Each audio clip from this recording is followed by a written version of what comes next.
2022 বিশ্বকাপে লো সেলসোর ইনজুরিতে কপাল খুলে গিয়েছিল ম্যাকঅ্যালিস্টারের। এরপর থেকে আর পিছনে ফিরে তাকাতে হয়নি তাকে।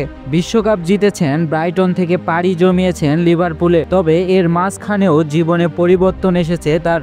2022 বিশ্বকাপ জয়টা ম্যাকঅ্যালিস্টার উদযাপন করেছিলেন কামিলা মায়ানকে নিয়ে, কিন্তু বিশ্বকাপ জয়ের কদিন পরেই তাদের জীবনে আসে বিচ্ছেদ। আর্জেন্টিনার বিশ্বকাপ জয়ী মিডফিল্ডার মায়ানকে ছেড়ে বাল্যবান্ধবী আইল্যান্ড কোভার প্রেমে পড়েন। লিভারপুলে ট্রান্সফারের দিনেও ম্যাকঅ্যালিস্টারের সঙ্গে ছিলেন এই কোভা।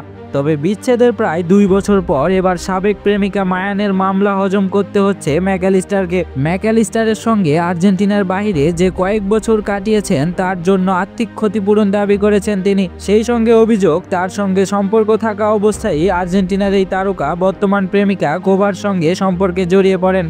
বিষয়টা এতটাই বড় আকার ধারণ করেছে যে প্যারাগুয়ে ম্যাচের আগে সাংবাদিকের কাছ থেকে এই বিষয়ে প্রশ্নও শুনতে হয়েছে ম্যাকঅ্যালিস্টারকে। সদা শান্তশিষ্ট ম্যাকঅ্যালিস্টার এই প্রশ্নেও থাকলেন নির্ভর।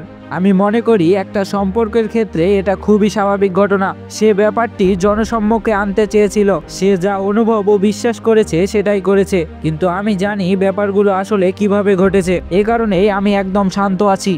ম্যাকঅ্যালিস্টার পুরো ঘটনা আদালতের উপর ছেড়ে দিয়ে বলেন, তার সঙ্গে আমার আর সম্পর্ক নেই, সে তার পথ বেছে নিয়েছে, আমিও আমারটা বেছে নিয়েছি, ব্যাস এটুকুই।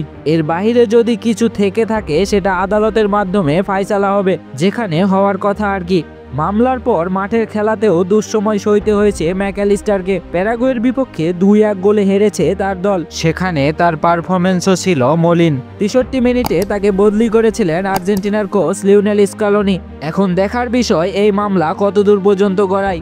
For more updates, subscribe to our YouTube channel and click on the bell icon.